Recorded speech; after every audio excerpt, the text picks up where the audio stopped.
Kader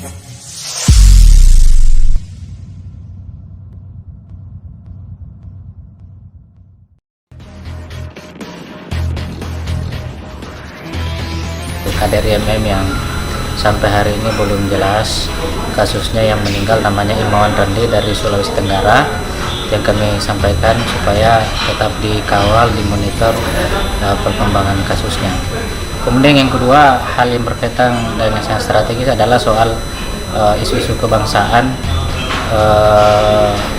Pertama soal peningkatan sumber daya manusia, yang hari ini pemerintah menetapkan dari kelompok profesional menjadi menteri di Kementerian Pendidikan, yang kami sebagai alumni IMM ada rasa khawatir dari sisi bagaimana menjalankan kerjanya sebagai menteri, apakah mampu meningkatkan kualitas pendidikan tanpa menghilangkan karakter kebangsaan kita sebagai warga negara bangsa Indonesia. Kemudian soal isu-isu yang bermunculan akhir-akhir ini soal radikalisme agama, tentang kelompok-kelompok radikal yang banyak didiskusikan. Kita berharap dan menyampaikan aspirasi ke Pak Hidayat untuk mengawal Kementerian Agama, apalagi beliau adalah mitranya, karena jangan sampai Kementerian Agama ini hanya lebih konsen mengurusi isu-isu radikalisme agama, sementara banyak fungsi lain dari Kementerian Agama ini, bagaimana membangun karakter moral bangsa dan seterusnya.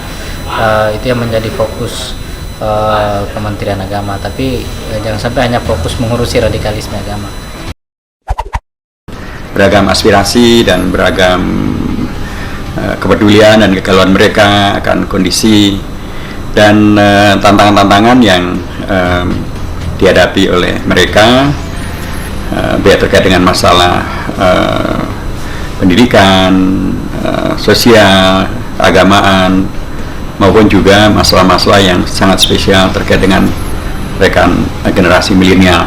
Dengannya saya sampaikan agar mereka juga tidak ragu untuk memberikan aspirasinya, bukan hanya di luar tapi juga ke dalam, boleh melalui aspirasi ke fraksi-fraksi maupun juga audiensi kepada pimpinan-pimpinan komisi untuk menyampaikan, khususnya terkait dengan rekan-rekan mahasiswa dari IMM yang masih sangat berduka dan berbelasungkawa karena salah satu sahabat mereka meninggal karena terkena peluru yang ditembakkan, dan sampai hari ini belum diketahui dan belum jelas siapa yang melakukan kejahatan ini.